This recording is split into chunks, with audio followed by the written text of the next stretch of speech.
Before we start, I want you to hit that red subscribe button so you never miss out on any of our videos. Hey guys, what's up? Welcome back to Film Title. The hit History Channel show Pawn Stars has aired for 15 seasons. Over the years, the show has had its fair of heartfelt, humorous, and even intimate moments. However, it has also had its share of tense situations and even a few mishaps. From counterfeit products to outright theft and angry customers, the show has no shortage of less than pleasant experiences. Let's take a look at such a few insane steals and deals on the show that left the viewers shocked. Number 1. Rick gets tied down to a bad deal. In an episode of season 5, a customer came in with a set of artifacts from Arizona prison. He had a couple of balls and chains from Yuma prison in an antique Wells Fargo strongbox. When the artifacts were closely examined, the balls had the prison name embossed on them, and the chains appeared to have been electrically welded, making both sets of items inauthentic recreations. Before the examination, the customer was hoping to get $2,000 for the items he brought. Although Rick declared balls and chains inauthentic but approved the strongbox and began negotiations at $400, eventually settling at $450, Rick secures the Wells Fargo box. Later on, Rick brought in a museum administrator to inspect the box, and it was revealed that the box was fake too.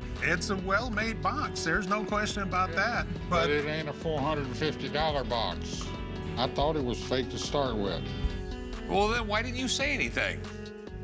Rick lost all of his money due to tying a bad deal. Number 2. Can of elephant manure. A seller came into the pawn shop carrying a specialized case. The case contained a can of Zoodoo, which was a guaranteed genuine rotted elephant manure. The can was sold by the Washington Park Zoo in Portland, Oregon, to raise money to protect endangered species. The elephant's manure was considered to be the best fertilizer for the soil. The owner explained the benefits of the manure, but whatever he said, in the end, the old man thought it was a ridiculous thing to buy. The man was willing to sell it for $10,000, which was a huge amount for a can of elephant manure. However, the Pawn Stars were willing to pay only $5. At last, Chumley thought the old school packaging and jokey novelty factor was cool, so he bought it for $20 from his own money for crap in a can. Number 3. Diamond earrings. A few years back, a man walked into the gold and silver pawn shop in Las Vegas with a pair of diamond earrings and met Rick Harrison. Rick asked him the typical questions that he used to ask every other seller, and the man readily answered all the questions. Harrison filled out the required paperwork and paid the man an amount of $40,000, which was decided between them. The very next day, Harrison found out the earrings were not only owned by the man, but actually were stolen. You write 200 to 300 tickets a day like we do, you're going to get some stolen goods.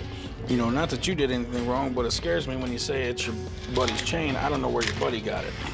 The owner of the earring got her earrings back, and the man was arrested by the police. Although the owner got his earrings back, Harrison was out $40,000. This deal didn't go well for Harrison. Number 4. Melting antique coins. There are times in the show when the cast of Pawn Stars faced some serious legal issues due to the items sold to them by different people. Such a thing happened in 2014 when a woman who had sold an antique coin collection got very upset when she discovered that her coins were melted down. Melting coins is perfectly legal and common as long as the coins aren't stolen. The woman sold the coins to Rick in the episode and took the money. Everything was good. The coins were authentic too, but what Rick didn't know was that the woman had stolen the coins from her uncle. After the coins were melted, the woman's uncle appeared asking for the coins. Number 5. The Shoeless Joe Jackson autograph. He couldn't write, that's not possible. In the season 6 episode, Rick made an insane deal without consulting his trustworthy experts. A customer came into his store with a book signed by baseball player Shoeless Joe Jackson. As Joe's signature was very rare, Rick asked for the documentation supporting the signature authenticity. The customer immediately showed him a letter of authentication, and Rick decided to buy the book on the spot. Rick was really excited to buy it as he thought it would be the rarest sports signature.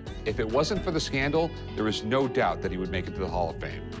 Because Jackson was illiterate, Rick bought the book for $13,000. Thereafter, Rick showed the signature to 2 experts to check if the signature was legitimate. Unfortunately, the experts reported that the signature was fake. Upon hearing the news, Rick was criticized by the old man, Corey, and even Chumley for spending over $10,000 on the worthless book. Number 6. Fender Stratocaster guitar. A studio musician came to the Pawn Stars to sell a 1961 Fender Stratocaster, a guitar which fascinated Rick a lot. Rick started to think of his early childhood memories of watching legendary Jimi Hendrix playing the iconic guitar. The guitar seemed to have some kind of relationship with the inventor Leo Fender, who came up with it in 1954. Rick decided to buy the historical guitar and bought it for $55,000. The guitar started collecting dust in the pawn shop with a price tag of $90,000. After some time, Rick decided to sell it on an auction, and instead of having a profit on it, Rick lost $35,000 as it was sold for just $20,000. And with that, that brings us to the end of our video. I hope you enjoyed it, hit like if you did, and don't forget to subscribe so you don't miss any more of our videos in the future. Also, be sure to click on the next 2 videos on the screen because I'm sure you're going to love them. And with that, I will see you in the next video.